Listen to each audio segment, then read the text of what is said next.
بیوقوف نجومی۔ ایک نجومی علم کے لحاظ سے بڑا معمولی درجہ رکھتا تھا، لیکن اسے یہ غلط فہمی بھی تھی کہ بہت بڑا عالم ہے، علم کا سمندر ہے اور دھرتی نے اس سے بڑا عالم ابھی تک نہیں جنا۔ اس نے اپنے دل میں فیصلہ کر لیا کہ وہ شیخ اور رئیس حکیم ابو علی سینا کے استاد حکیم کوشیار کے پاس جائے گا اور اسے اپنا شاگرد بنائے گا، اور اسی دھن میں گھر سے چل نکلا۔ حکیم کوشیار سے ملاقات ہوئی تو حکیم نے پہلی نظر میں یہ اندازہ لگا لیا کہ یہ شخص مغالطے میں مبتلا ہے، حد درجہ بیوقوف ہے اور بیوقوفی نے اسے گھمنڈی بنا دیا ہے۔ اس گھمنڈ میں سکرات و بکرات بنا پھرتا ہے۔ حکیم کوشیار نے سیدھے منہ اس سے بات ہی نہ کی۔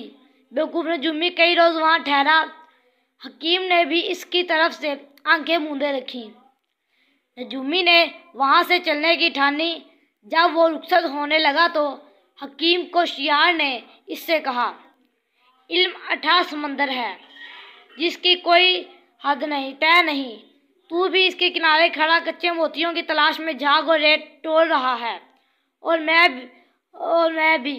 یاد رکھ، علم کے بچے موتی تو ان کو ملا کرتے ہیں جو بیوقوفی کی نہیں بلکہ دانائی کی آنکھوں سے انہیں تلاش کرتے ہیں۔ تلقین۔ اس حکایت میں حضرت سعدی رحمۃ اللہ نے علم کے متلاشیوں کو زرعی اصول بتایا ہے کہ انسان کو چاہیے کہ بہت بڑا عالم ہونے کے باوجود خود کو طالب علم سمجھے۔ علم کی کوئی انتہا نہیں ہے، جس نے جس قدر پایا بڑا ہی کم پایا۔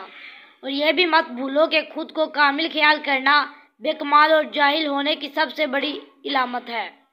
وہ شخص علم میں بھی کمال حاصل نہیں کر سکتا جس کے سر میں با کمال ہونے کا سودا ہو۔ علم پر گھمنڈ کرنا شیطان کا شیوا ہے۔ جس نے گھمنڈ کیا تو ذلیل و خوار ہوا۔